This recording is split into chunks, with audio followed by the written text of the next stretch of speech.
माजी क्रिकेटपटू केदार जाधवांचा भारतीय जनता पक्षामध्ये पक्षप्रवेश। बावनकुळेंच्या उपस्थितीमध्ये केदार जाधव यांचा भाजपमध्ये पक्षप्रवेश। रत्नागिरीमधील काँग्रेस नेते सहदेव बेटकरांचा ठाकरेंच्या शिवसेनेमध्ये प्रवेश। उद्धव ठाकरेंच्या उपस्थितीत मातोश्रीवर हाती बांधलं शिवबंधन।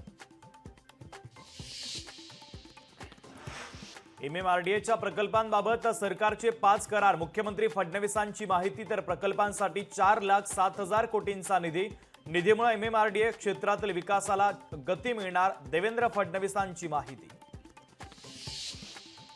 सोमनाथ सूर्यवंशींच्या प्रकरणी पुढची सुनावणी आता 29 एप्रिलला। हायकोर्टाच्या औरंगाबाद खंडपीठातील पहिली सुनावणी संपली।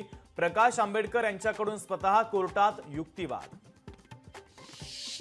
कुणाल कामरा प्रकरणी हायकोर्टातील पुढील सुनावणी 16 एप्रिलला। गुन्हा रद्द करण्याची होती मागणी। तर खार पोलीस ठाण्यात कामरावर 4 गुन्हे दाखल।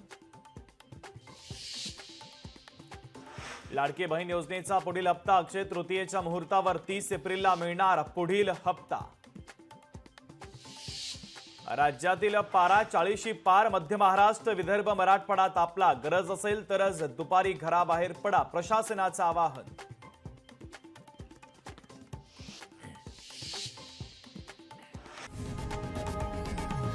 लोकशाही मराठी ऐका, पहा, जागरूक रहा।